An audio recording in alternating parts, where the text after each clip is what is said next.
Hi hello ನಮಸ್ತೆ ಎಲ್ಲರಿಗೂ inform media ಜಗತ್ತು ಚಾನಲಿನ ಮತ್ತೊಂದು ವಿಡಿಯೋಗೆ ಸ್ವಾಗತ ಸುಸ್ವಾಗತ. ಸ್ನೇಹಿತರೆ, ಎಲ್ಲರೂ ಹೇಗಿದ್ದೀರಾ? ಎಲ್ಲರೂ ಚೆನ್ನಾಗಿದ್ದೀರಾ ಅಂದ್ಕೊಂಡಿದ್ದೀನಿ. ನಾನು ಕೂಡ ತುಂಬಾ ಚೆನ್ನಾಗಿದ್ದೀನಿ. ಎಲ್ಲರೂ ಚೆನ್ನಾಗಿದ್ದೀರಾ ಅಂದ್ಕೊಂಡು ಭಾವಿಸ್ಕೊಂಡು ಇವತ್ತಿನ ಒಂದು ವಿಡಿಯೋನ ಶುರು ಮಾಡಿಬಿಡೋಣ. ಇವತ್ತಿನ ಒಂದು ವಿಡಿಯೋದಲ್ಲಿ ಈ ಬಾರಿ ಯುಗಾದಿ ಅಮಾವಾಸ್ಯೆ ಒಂದೇ ದಿನ.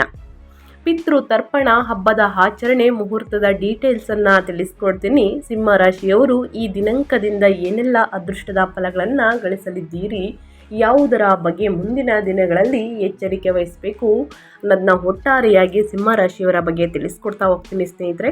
ಇದನ್ನೆಲ್ಲ ಕಂಪ್ಲೀಟಾಗಿ ತಿಳ್ಕೋಬೇಕು, ಸಣ್ಣ ಪುಟ್ಟ ಪರಿಹಾರಗಳನ್ನೆಲ್ಲ ಫಾಲೋಅಪ್ ಮಾಡಬೇಕು ಅಂದರೆ ಎಲ್ಲೂ ಕೂಡ ವಿಡಿಯೋನ ಸ್ಕಿಪ್ ಮಾಡಬಾರ್ದು.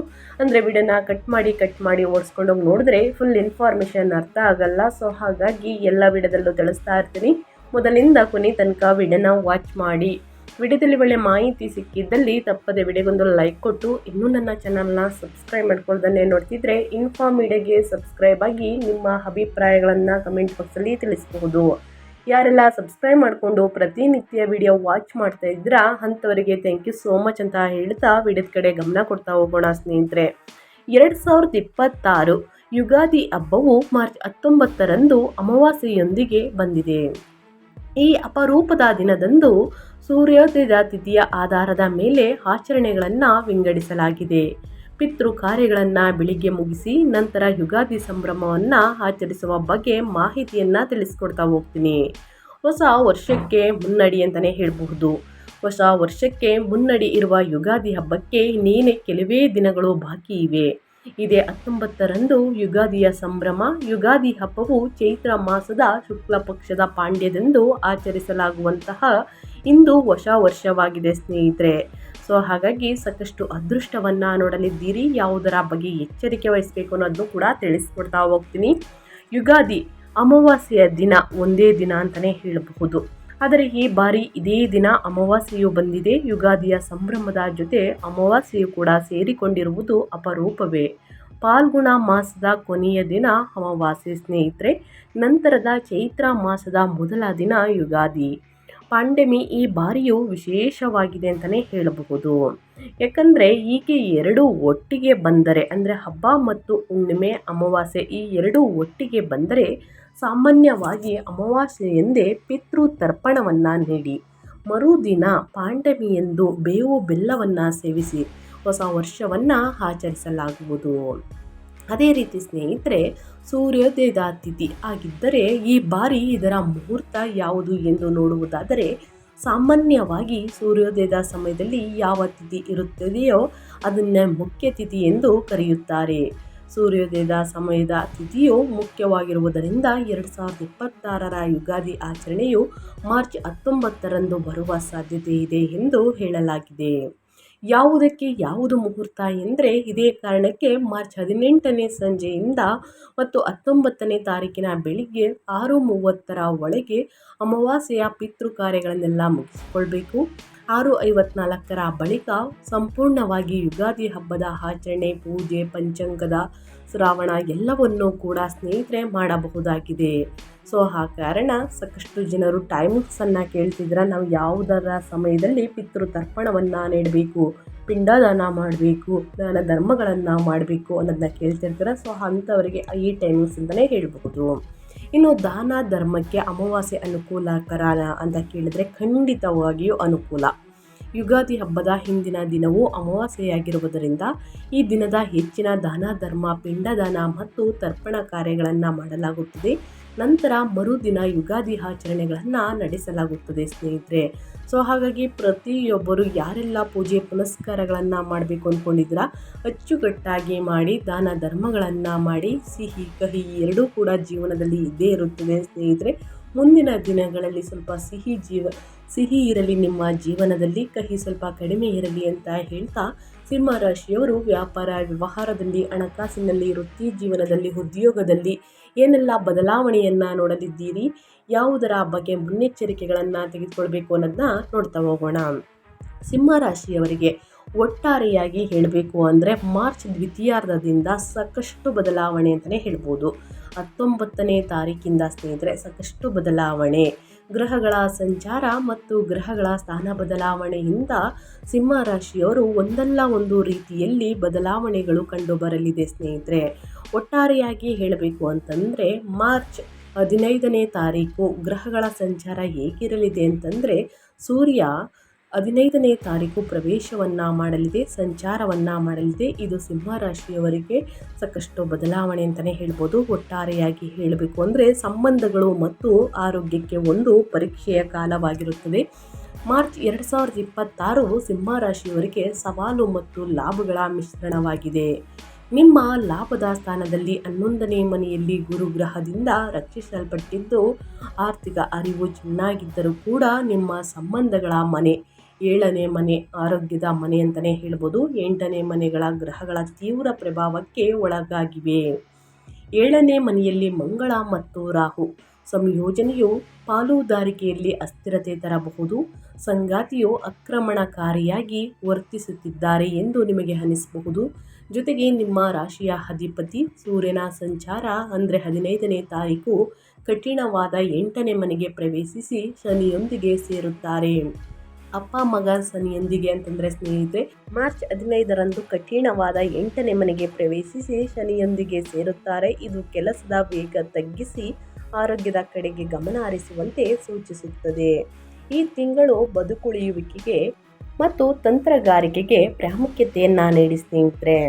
ಯಾಕಂದರೆ ಗ್ರಹಗಳ ಸಂಚಾರ ಹೀಗಿರಲಿದೆ ಅಂತಲೇ ಹೇಳ್ಬೋದು. ಪ್ರಮುಖ ಗ್ರಹಗಳ ಸಂಚಾರ ಹೇಗಿರಲಿದೆ ಅಂದರೆ, ಮಂಗಳ ಯೋಗಕಾರಕ ಸಂಚಾರದ ಸ್ಥಾನ ಬಂದು 7ನೇ ಮನೆಯಲ್ಲಿ ಕುಂಭದಲ್ಲಿ ಪ್ರಭಾವ ಯಾವ ರೀತಿ ಬೀರಲಿದೆ ಅಂದರೆ, ದಾಂಪತ್ಯ ಮತ್ತು ವ್ಯವಹಾರದ ಘರ್ಷಣೆ ಅಂತಲೇ ಹೇಳಬಹುದು. ಇನ್ನು ರಾಹು 7ನೇ ಮನೆಯಲ್ಲಿ ಕುಂಭದಲ್ಲಿ ಗೊಂದಲ ಮತ್ತು ಅಸಾಂಪ್ರದಾಯಿಕ ಪಾಲುದಾರಿಕೆ. ಇನ್ನು ಶುಕ್ರ 3 ಮತ್ತು 10ನೇ ಮನೆಯ ಅಧಿಪತಿ 8ನೇ ಮನೆಯಲ್ಲಿ ಉಚ್ಚ ಸ್ಥಿತಿಯಲ್ಲಿ ಸಂಚಾರ, ಆಕಸ್ಮಿಕ ಧನಲಾಭ ಮತ್ತು ಗುಪ್ತ ವ್ಯವಹಾರಗಳು ಹೆಚ್ಚಾಗಲಿದೆ. ಇನ್ನು ಸೂರ್ಯ ನಿಮ್ಮ ರಾಶಿಯ ಅಧಿಪತಿ 7ನೇ ಮನೆಯಲ್ಲಿ ಮತ್ತು 8ನೇ ಮನೆಗೆ ಸ್ಥಳಾಂತರಗೊಂಡು ಮಾರ್ಚ್ 15ರಿಂದ ಸಂಚಾರವನ್ನು ಮಾಡಲಿದೆ. ಅಹಂಕಾರದ ಘರ್ಷಣೆ ನಂತರ ಆರೋಗ್ಯ ಸಮಸ್ಯೆ ಹೆಚ್ಚಾಗಲಿದೆ. ಗುರು 11ನೇ ಮನೆಯಲ್ಲಿ ಮಿಥುನದಲ್ಲಿ ಸಂಚಾರವನ್ನು ಮಾಡಲಿದೆ. ಆರ್ಥಿಕ ಲಾಭ ಮತ್ತು ಹೊಸ ಸಂಪರ್ಕಗಳು ಹೆಚ್ಚಾಗಲಿದೆ ಅಂತಲೇ ಹೇಳ್ಬೋದು ಸಿಂಹ ರಾಶಿಯವರಿಗೆ. ಇದು ಗ್ರಹಗಳ ಸಂಚಾರ ಮತ್ತು ಗ್ರಹಗಳ ಸ್ಥಾನ ಬದಲಾವಣೆ ಆಗುವಂತಹ ಪ್ರಭಾವಗಳನ್ನು ಸಿಂಹ ರಾಶಿಯವರಿಗೆ ಒಟ್ಟಾರೆಯಾಗಿ ತಿಳಿಸ್ಕೊಟ್ಟಿದ್ದೀನಿ. ಇನ್ನು ಹಣಕಾಸಿನ ಬಗ್ಗೆ, ವ್ಯಾಪಾರ ವ್ಯವಹಾರದ ಬಗ್ಗೆ, ಕುಟುಂಬದ ಬಗ್ಗೆ, ನಿಮ್ಮ ವೃತ್ತಿ ಜೀವನದ ಬಗ್ಗೆ, ಶಿಕ್ಷಣದ ಬಗ್ಗೆ ಏನೆಲ್ಲ ಬದಲಾವಣೆಯನ್ನು ನೋಡಲಿದ್ದೀರಿ, ಯಾವುದರ ಬಗ್ಗೆ ಎಚ್ಚರಿಕೆ ವಹಿಸಬೇಕು, ಇನ್ನು ಯಾವ ಪರಿಹಾರವನ್ನು ಮಾಡಿದರೆ ಒಳಿತಾಗಲಿದೆ ಅನ್ನೋದನ್ನ ನೋಡ್ತಾ ಹೋಗೋಣ. ಅಮಾವಾಸ್ಯೆ ಒಳಗೆ ಕೂಡ ಪರಿಹಾರವನ್ನು ಮಾಡ್ಬೋದು, ಅಥವಾ ಅಮಾವಾಸ್ಯೆ ದಿನ ಕೂಡ ಪರಿಹಾರವನ್ನು ಮಾಡಿದರೆ ಒಳಿತಾಗಲಿದೆ. ಮೊದಲನೇದಾಗಿ ನಿಮ್ಮ ಆರ್ಥಿಕ ಸ್ಥಿತಿ ಅಂದರೆ ಹಣಕಾಸಿನ ಬಗ್ಗೆ ಹೇಳೋದಾದರೆ, ಸಿಂಹ ರಾಶಿಯವರಿಗೆ ಆರ್ಥಿಕವಾಗಿ ಇದು ಅಚ್ಚರಿಯ ತಿಂಗಳು. ದ್ವಿತೀಯಾರ್ಧದಲ್ಲಿ ಹೊರ ನೋಟಕ್ಕೆ ಗೊಂದಲಮಯವಾಗಿ ಕಂಡರೂ 8ನೇ ಮನೆಯ ಉಚ್ಚ ಶುಕ್ರ ಮತ್ತು 11ನೇ ಮನೆಯ ಗುರು ಸೇರಿ ಸಂಪತ್ತಿನ ದೃಷ್ಟಿಯಿಂದ ಒಂದು ಬಲಿಷ್ಠ ಪ್ರಭಾವವನ್ನು ನೀಡುತ್ತಾರೆ. ನಿರೀಕ್ಷೆ ಇಲ್ಲದ ಮೂಲಗಳಿಂದ ಹಣ ಬರಬಹುದು. ಇದು ಪಿತ್ರಾರ್ಜಿತ ಆಸ್ತಿ, ವಿಮಾ ಪಾಲಿಸಿಯ ಹಣ ಅಥವಾ ಮರೆತು ಹೋದಂತಹ ಬೋನಸ್ ಆಗಿರಬಹುದು. ಆದರೆ 8ನೇ ಮನೆಯಲ್ಲಿ ಶನಿ ಇರುವುದರಿಂದ ಹಣವು ಅಧಿಕೃತ ಪ್ರಕ್ರಿಯೆಗಳಲ್ಲಿ ಸಿಲುಕಿಕೊಳ್ಳಬಹುದು ಅಥವಾ ಹಣ ವೈದ್ಯಕೀಯ ಖರ್ಚುಗಳಿಗೆ ವ್ಯಯವಾಗಬಹುದು. ಷೇರು ಮಾರುಕಟ್ಟೆಯಲ್ಲಿ ಹಠಾತ್ ಹೂಡಿಕೆ ಮಾಡಬೇಡಿ. ರಾಹುವಿನ ಪ್ರಭಾವದಿಂದ ಇಲ್ಲದಿದ್ದರೆ ನಷ್ಟ ಸಂಭವಿಸಬಹುದು. ಸುರಕ್ಷಿತ ಆಸ್ತಿಗಳ ಮೇಲೆ ಗಮನವಿರಲಿ ಸ್ನೇಹಿತರೆ. ಸಿಂಹರಾಶಿಯವರಿಗೆ ಅನಗತ್ಯ ಖರ್ಚುಗಳಿಂದ ಆದಷ್ಟು ದೂರವಿರಿ. ಮುಂದಿನ ದಿನಗಳಲ್ಲಿ ಎದುರಾಗಬಹುದು ಹಣಕಾಸಿನ ಸಮಸ್ಯೆ. ಹಾಗಾಗಿ ಬಹಳಷ್ಟು ಎಚ್ಚರಿಕೆಯ ನಿರ್ಧಾರಗಳನ್ನು ತೆಗೆದುಕೊಳ್ಳಿ. ಬೇಕಾಗಿರುವ ವಸ್ತುಗಳನ್ನು ಖರೀದಿ ಮಾಡಲಿದ್ದೀರಿ ಸ್ನೇಹಿತರೆ, ಆದರೆ ಅನಗತ್ಯ ಖರ್ಚು ಅಂದರೆ ಬೇಡದ ವಸ್ತುಗಳನ್ನು ಖರೀದಿ ಮಾಡುವುದು, ಇನ್ನು ಮೋಸ ಮಾಡುವಂತಹ ಜಾಗದಲ್ಲಿ ಹೂಡಿಕೆಯನ್ನು ಮಾಡುವುದು, ಈ ರೀತಿ ನಿರ್ಧಾರಗಳನ್ನು ತೆಗೆದುಕೊಳ್ಬೇಡಿ. ಎಚ್ಚರಿಕೆಯ ನಿರ್ಧಾರಗಳನ್ನು ತೆಗೆದುಕೊಳ್ಳಿ ಅಥವಾ ಹಿರಿಯರ ಸಲಹೆಯನ್ನು ಸ್ನೇಹಿತರೆ ತೆಗೆದುಕೊಳ್ಳಿ. ಹಿರಿಯರ ಮಾರ್ಗದರ್ಶನದಿಂದ ಹೂಡಿಕೆಯನ್ನು ಮಾಡುವುದು, ಖರೀದಿಯನ್ನು ಮಾಡುವುದು ಬಹಳ ಮುಖ್ಯವಾಗುತ್ತದೆ. ವೃತ್ತಿ ಮತ್ತು ಉದ್ಯೋಗದ ಬಗ್ಗೆ ಹೇಳೋದಾದರೆ ಏನೆಲ್ಲ ಬದಲಾವಣೆಯನ್ನು ಸಿಂಹರಾಶಿಯವರು ನೋಡಲಿದ್ದೀರಿ ಅಂದರೆ, ಈ ತಿಂಗಳು ವೃತ್ತಿ ಜೀವನದಲ್ಲಿ ವಿಚಿತ್ರ ಬದಲಾವಣೆಗಳು ಕಂಡುಬರಬಹುದು. 10ನೇ ಅಧಿಪತಿ ಶುಕ್ರನು 8ನೇ ಮನೆಯಲ್ಲಿ ಹುಚ್ಚನಾಗಿರುವುದರಿಂದ ಹಠಾತ್ ವರ್ಗಾವಣೆ ಅಥವಾ ಕೆಲಸದ ಜವಾಬ್ದಾರಿಯಲ್ಲಿ ಬದಲಾವಣೆ ಆಗಬಹುದು. ವಿಮೆ, ಸಂಶೋಧನೆ ಅಥವಾ ಆಡಿಟಿಂಗ್ ಕ್ಷೇತ್ರಗಳಲ್ಲಿ ಇರುವವರಿಗೆ ಉತ್ತಮ ಲಾಭ ಸಿಗಲಿದೆ. ಆದರೆ ವ್ಯಾಪಾರ, ವ್ಯವಹಾರ, ಪಾಲುದಾರಿಕೆ ವಿಷಯದಲ್ಲಿ ಎಚ್ಚರಿಕೆ ಇರಲಿ. 7ನೇ ಮನೆಯಲ್ಲಿ ಮಂಗಳ ರಾಹು ಸಂಯೋಜನೆಯು ಹೊಸ ಒಪ್ಪಂದಗಳಲ್ಲಿ ಶುಭವಾಗಿಲ್ಲ. ಅಸ್ತಿತ್ವದಲ್ಲಿರುವಂತಹ ಪಾಲುದಾರರು ನಿಮ್ಮ ಮೇಲೆ ಅಧಿಕಾರ ಚಲಾಯಿಸಲು ಅಥವಾ ವಂಚಿಸಲು ಪ್ರಯತ್ನಿಸಬಹುದು. ಕಚೇರಿ, ರಾಜಕೀಯ ತೀವ್ರವಾಗಿದ್ದರೂ ಕೂಡ 11ನೇ ಮನೆಯಲ್ಲಿರುವ ಗುರುವು ನಿಮ್ಮ ಆದಾಯ ಸ್ಥಿರವಾಗಿರುವಂತೆ ನೋಡಿಕೊಳ್ಳುತ್ತಾರೆ ಸ್ನೇಹಿತರೆ. ಹಾಗಾಗಿ ವೃತ್ತಿ, ವ್ಯಾಪಾರ, ವ್ಯವಹಾರದಲ್ಲಿ ಒಳ್ಳೆಯ ನಿರ್ಧಾರಗಳನ್ನು ತೆಗೆದುಕೊಳ್ಳುವುದಕ್ಕೆ ಉತ್ತಮ ಕಾಲ ಅಂತಲೇ ಹೇಳ್ಬೋದು. ಎಚ್ಚರಿಕೆಯಿಂದ ನಿರ್ಧಾರಗಳನ್ನು ತೆಗೆದುಕೊಳ್ಳಿ. ಇನ್ನು ವೃತ್ತಿಯಲ್ಲಿ ನಿಮ್ಮ ವ್ಯಾಪಾರ, ವ್ಯವಹಾರದಲ್ಲಿ ಸಣ್ಣ ಪುಟ್ಟ ವಾದ ವಿವಾದಗಳು ಬಂದಿದ್ದಲ್ಲಿ ಆದಷ್ಟು ತಾಳ್ಮೆಯಿಂದ ಉತ್ತರವನ್ನು ಕೊಡುವುದು ಬಹಳ ಮುಖ್ಯವಾಗುತ್ತದೆ. ಇನ್ನು ಯಾವುದಕ್ಕೆ ಸಹಿಯನ್ನು ಹಾಕಬೇಕು ಅನ್ನೋದನ್ನ 2-3 ಬಾರಿ ಪರಿಶೀಲಿಸಿದ ನಂತರ ಸಹಿಯನ್ನು ಹಾಕಿ. ಯಾವುದಾದ್ರೂ ಒಪ್ಪಂದವನ್ನು ಮಾಡ್ಕೋಬೇಕಾದ್ರೂ ಕೂಡ ಸ್ನೇಹಿತರೆ ಯೋಚಿಸಿ ನಿರ್ಧಾರಗಳನ್ನು ತೆಗೆದುಕೊಂಡು ಒಪ್ಪಂದಗಳನ್ನು ಮಾಡುವುದು ಬಹಳ ಮುಖ್ಯವಾಗುತ್ತದೆ ಅಂತಲೇ ಹೇಳ್ತಾ ಇದ್ದೀನಿ ಸಿಂಹರಾಶಿಯವರಿಗೆ. ಇನ್ನು ನಿಮ್ಮ ಹೆಲ್ತ್ ಬಗ್ಗೆ ಹೇಳೋದಾದರೆ ಏನೆಲ್ಲ ಬದಲಾವಣೆಯನ್ನು ನೋಡಲಿದ್ದೀರಿ, ಯಾವುದರ ಬಗ್ಗೆ ಮುನ್ನೆಚ್ಚರಿಕೆಗಳನ್ನು ತೆಗೆದುಕೊಳ್ಬೇಕು ಅಂದರೆ, ಈ ವರ್ಷ ಒಂದೇ ದಿನ ಯುಗಾದಿ ಅಮಾವಾಸ್ಯೆ ಮತ್ತು ಯುಗಾದಿ ಹಬ್ಬ ಬಿದ್ದಿರುವ ಕಾರಣ ಸಾಕಷ್ಟು ಬದಲಾವಣೆಯನ್ನು ಮಾರ್ಚ್ ತಿಂಗಳ ದ್ವಿತೀಯಾರ್ಧದಲ್ಲಿ ನೋಡಲಿದ್ದೀರಿ. ಸೂರ್ಯನ ಸಂಚಾರ ಕೂಡ ಇದೆ. ಸಿಂಹರಾಶಿಯವರಿಗೆ ಆರೋಗ್ಯವೇ ಒಂದು ದೊಡ್ಡ ಕಾಳಜಿಯಾಗಿರುತ್ತದೆ. ನಿಮ್ಮ ಲಗ್ನಾಧಿಪತಿಯಾದ ಸೂರ್ಯನು ಮಾರ್ಚ್ 15ರಂದು 8ನೇ ಮನೆಗೆ ಪ್ರವೇಶಿಸಿ ಶನಿಯೊಂದಿಗೆ ಸೇರುವುದರಿಂದ ಚೈತನ್ಯ ಕಡಿಮೆಯಾಗಬಹುದು. ಬೆನ್ನು ನೋವು, ಕಣ್ಣಿನ ಸಮಸ್ಯೆ ಅಥವಾ ದೀರ್ಘಕಾಲದ ಸುಸ್ತಿನಿಂದ ನೀವು ಬಳಲಬಹುದು ಸ್ನೇಹಿತರೆ. ಲಗ್ನದಲ್ಲಿರುವಂತಹ ಕೇತುವು ಮಾನಸಿಕ ಆತಂಕವನ್ನು ಸೃಷ್ಟಿಸಬಹುದು. ಮಂಗಳ ರಾಹು ದೃಷ್ಟಿಯಿಂದ ರಕ್ತದೊತ್ತಡ ಹೆಚ್ಚಾಗುವಂತಹ ಸಾಧ್ಯತೆ ಇದೆ. ಸಣ್ಣ ಪುಟ್ಟ ಅಪಘಾತಗಳು ಅಪಾಯವಿದೆ ಸ್ನೇಹಿತರೆ. ಈ ತಿಂಗಳು ಅತಿ ವೇಗದ ವಾಹನ ಚಾಲನೆ ಅಥವಾ ಸಾಹಸ ಕ್ರೀಡೆಗಳಿಂದ ದೂರವಿರುವುದು ಅತ್ಯಂತ ಅವಶ್ಯಕ ಅಂತಲೇ ಹೇಳ್ಬೋದು. ಯಾಕಂದರೆ ಅಗತ್ಯ ಬಹಳ ಎಚ್ಚರಿಕೆ ಸ್ನೇಹಿತರೆ. ವಾಹನವನ್ನು ಚಾಲನೆ ಮಾಡಬೇಕಾದ್ರೆ ಅತಿ ವೇಗ ಒಳಿತಲ್ಲ. ಅಮಾವಾಸ್ಯೆ ಹುಣ್ಣಿಮೆಯ ಸಮಯದಲ್ಲಿ ವಾಹನವನ್ನು ಚಾಲನೆ ಮಾಡುವುದಕ್ಕೆ ಹೋಗಬೇಡಿ. ನಿಧಾನವಾಗಿ ವಾಹನವನ್ನು ಚಾಲನೆ ಮಾಡಿ. ಅಪಗಾಯಗಳನ್ನು ಅಂತಂದರೆ ಗಾಯಗಳನ್ನು ಸೂಚಿಸುತ್ತಿದೆ. ಸಣ್ಣ ಪುಟ್ಟ ಅಪಘಾತಗಳನ್ನು ಸೂಚಿಸುತ್ತಿದೆ. ಭಯಪಡುವಂತಹ ಅವಶ್ಯಕತೆ ಇಲ್ಲ. ಮುನ್ನೆಚ್ಚರಿಕೆಗಳನ್ನು ತೆಗೆದುಕೊಳ್ಳುವುದು ಬಹಳ ಮುಖ್ಯವಾಗಿರುತ್ತದೆ. ಇನ್ನು ಕುಟುಂಬ ಮತ್ತು ಸಂಬಂಧಗಳ ಬಗ್ಗೆ ಹೇಳೋದಾದರೆ ಏನೆಲ್ಲ ಬದಲಾವಣೆಯನ್ನು ನೋಡಲಿದ್ದೀರಿ ಅಂದರೆ, ಮೊದಲನೇದಾಗಿ ಅತಿ ಹೆಚ್ಚಾಗಿ ಬರುವಂತಹ ಕಮೆಂಟ್ಸ್ಗೆ ನಾನು ಉತ್ತರವನ್ನು ಕೊಟ್ಬಿಡ್ತೀನಿ. ಅವಿವಾಹಿತರಿಗೆ 8ನೇ ಮನೆಯ ಉಚ್ಚ ಶುಕ್ರನು ತೀವ್ರವಾದ ಆದರೆ ರಹಸ್ಯ ಸಂಬಂಧವನ್ನು ಸೂಚಿಸುತ್ತಿದ್ದಾರೆ. ಇದು ಆಕರ್ಷಕವಾಗಿದ್ದರೂ ಜಾಗೃತಿ ಇರಲಿ. ಹೊಸ ಸಂಬಂಧವನ್ನು ಸ್ನೇಹಿತರೆ ನೀವು ಮಾಡಬೇಕು ಅಂದರೆ ಬಹಳಷ್ಟು ಜಾಗೃತಿ ಇರಲಿ. ಕುಟುಂಬ ಜೀವನವು ಸಾಮಾನ್ಯವಾಗಿ ಸ್ಥಿರವಾಗಿದ್ದರೂ ಕೂಡ ನಿಮ್ಮ ಕಠಿಣ ಮಾತುಗಳು ಪ್ರೀತಿ ಪಾತ್ರರ ಮನಸ್ಸನ್ನು ನೋಯಿಸಬಹುದು. ಸಾಧ್ಯವಾದಷ್ಟು ಮೌನಕ್ಕೆ ಆದ್ಯತೆ ನೀಡಿ. ವಾದ ವಿವಾದಗಳಿಂದ ಆದಷ್ಟು ದೂರವಿರಿ. ಮನಸ್ತಾಪಗಳು ಹೆಚ್ಚಾಗಲಿದೆ. ದಾಂಪತ್ಯ ಜೀವನ 7ನೇ ಮನೆಯು ಮಂಗಳ ಮತ್ತು ರಾಹುವಿನ ಪ್ರಭಾವದಿಂದ ತತ್ತರಿಸಿದೆ. ಇದು ಸಂಬಂಧಗಳಲ್ಲಿ ಅಶಾಂತಿ ಸೃಷ್ಟಿಸಬಹುದು. ಸಣ್ಣ ವಿಷಯಗಳಿಗೂ ದೊಡ್ಡ ಜಗಳಗಳಾಗಬಹುದು. ತಾಳ್ಮೆಯು ಈ ಸಮಯದಲ್ಲಿ ನಿಮ್ಮ ದೊಡ್ಡ ಶಸ್ತ್ರ ಅಂತಲೇ ಹೇಳಬಹುದು. ಆದಷ್ಟು ವಾದ ವಿವಾದಗಳಿಂದ, ದುಡುಕಿನ ಮಾತುಗಳಿಂದ ದೂರವಿದ್ದರೆ ಒಳಿತು ಸ್ನೇಹಿತರೆ. ಮನಸ್ತಾಪಗಳು ಹೆಚ್ಚಾಗಲಿದೆ, ಜಗಳಗಳು ಮುಂದುವರಿಯಲಿದೆ ಅನ್ನಬೇಕಾದ್ರೆ ಆದಷ್ಟು ತಾಳ್ಮೆಯಲ್ಲೇ ಉತ್ತರ ಕೊಡಿ. ಮೌನದಲ್ಲೇ ಉತ್ತರವನ್ನು ಕೊಡುವುದು ಬಹಳ ಮುಖ್ಯವಾಗಿರುತ್ತದೆ ಸಿಂಹರಾಶಿಯವರಿಗೆ. ಇನ್ನು ಮನೆಯಲ್ಲಿ ಶುಭ ಕಾರ್ಯ ನಡೆಯಲಿದೆ. ಅವಿವಾಹಿತರು ಹೊಸ ಸಂಬಂಧಗಳನ್ನು ಮಾಡಬೇಕು ಅಂದರೆ ಬಹಳಷ್ಟು ಎಚ್ಚರಿಕೆಯಿಂದ ನಿರ್ಧಾರಗಳನ್ನು ತೆಗೆದುಕೊಳ್ಳಿ. ಇನ್ನು ಸಂತಾನ ಭಾಗ್ಯ ಕೂಡ ಇದೆ ಅಂತಲೇ ಹೇಳ್ಬೋದು. ಯಾರಿಗೆ ಮಕ್ಕಳಿಲ್ಲದ ಭಾಗ್ಯವನ್ನು ನೀವು ನೋಡಿರಲಿಲ್ಲ ಅಂಥವರಿಗೆ ಒಂದು ಶುಭ ವಾರ್ತೆಯನ್ನು ಕೇಳಲಿದ್ದೀರಿ, ಸಂತಾನ ಭಾಗ್ಯ. ಇನ್ನು ವಿದ್ಯಾರ್ಥಿಗಳ ಬಗ್ಗೆ ಹೇಳೋದಾದರೆ ಏನೆಲ್ಲ ಬದಲಾವಣೆಯನ್ನು ನೋಡಲಿದ್ದೀರಿ ಅಂದರೆ, ಸಂಶೋಧನಾ ಕ್ಷೇತ್ರದಲ್ಲಿರುವಂತಹ ವಿದ್ಯಾರ್ಥಿಗಳಿಗೆ ಅಂದರೆ PhD, ಮನೋವಿಜ್ಞಾನ, ಪುರಾತತ್ವಶಾಸ್ತ್ರ ವಿದ್ಯಾರ್ಥಿಗಳಿಗೆ ಇದು ಅದ್ಭುತ ತಿಂಗಳು. 8ನೇ ಮನೆಯು ರಹಸ್ಯಗಳನ್ನು ಅನ್ವೇಷಿಸಲು ಸಾಥ್ ನೀಡುತ್ತದೆ. ಏಕಾಂತದಲ್ಲಿ ಓದುವುದು ಉತ್ತಮ ಫಲಿತಾಂಶ ನೀಡಲಿದೆ ಅಂತಲೇ ಹೇಳ್ಬೋದು ಸಿಂಹರಾಶಿಯ ವಿದ್ಯಾರ್ಥಿಗಳಿಗೆ. ಆದರೆ ಸಾಮಾನ್ಯ ಪದವಿ ವಿದ್ಯಾರ್ಥಿಗಳಿಗೆ ವಿರೋಧ, ಲಿಂಗದವರ ಆಕರ್ಷಣೆ ಅಥವಾ ಆರೋಗ್ಯದ ಏರುಪೇರಿನಿಂದ ಗಮನ ಓದಿನಿಂದ ಹೊರಹೋಗಬಹುದು. ಆಸಕ್ತಿ ಕಡಿಮೆ ಆಗ್ಬೋದು. ಏಕಾಗ್ರತೆ ಕೂಡ ಕಡಿಮೆ ಆಗಲಿದೆ. 5ನೇ ಮನೆಯ ಮೇಲಿರುವಂತಹ ಗುರುವಿನ ದೃಷ್ಟಿಯು ನಿಮ್ಮನ್ನು ಕಾಪಾಡಲಿದ್ದು, ಪರಿಶ್ರಮ ಪಟ್ಟರೆ ಪರೀಕ್ಷೆಗಳಲ್ಲಿ ಉತ್ತೀರ್ಣರಾಗಬಹುದು ಸ್ನೇಹಿತರೆ. ಕಷ್ಟಪಡಿ ಉನ್ನತ ಫಲಿತಾಂಶವನ್ನು ನೋಡಲಿದ್ದೀರಿ ಅಂತ ಹೇಳ್ತಾ, ಇನ್ನು ಅದೇ ರೀತಿ ಸ್ನೇಹಿತರೆ ಈ ತಿಂಗಳಲ್ಲಿ ಅನುಸರಿಸಬೇಕಾದ ಪರಿಹಾರವನ್ನು ತಿಳಿಸ್ಕೊಡ್ತೀನಿ. ಇದು ಆದಷ್ಟು ಅಮಾವಾಸ್ಯೆಯ ಒಳಗೆ ಅಥವಾ ಅಮಾವಾಸ್ಯೆ ದಿನ ಮಾಡುವುದು ಉತ್ತಮವಾಗಿರುತ್ತದೆ. ನಮಗೆ ಹಿಂದೂಗಳ ಪ್ರಕಾರ ಸ್ನೇಹಿತರೆ ಹೊಸ ವರ್ಷ ಅಂತಂದರೆ ಯುಗಾದಿ. ಸೊ ಹಾಗಾಗಿ ಅಮಾವಾಸ್ಯೆ ದಿನ ತಪ್ಪದೆ ಮಾಡಿ. 7 ಮತ್ತು 8ನೇ ಮನೆಯ ಗ್ರಹಗಳ ತೀವ್ರತೆಯನ್ನು ತಗ್ಗಿಸಲು ಈ ಪರಿಹಾರಗಳನ್ನು ತಪ್ಪದೆ ಫಾಲೋ ಮಾಡಬೇಕಾಗುತ್ತದೆ. ಸಿಂಹರಾಶಿಯವರು ಆದಷ್ಟು ಸಣ್ಣ ಪುಟ್ಟ ಪರಿಹಾರ: ಸೂರ್ಯ ಪೂಜೆ ಮತ್ತು ಸೂರ್ಯ ಆರಾಧನೆ. ನಿಮ್ಮ ರಾಶಿಯ ಅಧಿಪತಿ ಸೂರ್ಯ 8ನೇ ಮನೆಯಲ್ಲಿ ಇರುವುದರಿಂದ ಪ್ರತಿದಿನ ಸೂರ್ಯೋದಯದ ಸಮಯದಲ್ಲಿ ಸೂರ್ಯನಿಗೆ ಅರ್ಘ್ಯವನ್ನು ಅರ್ಪಿಸಿ.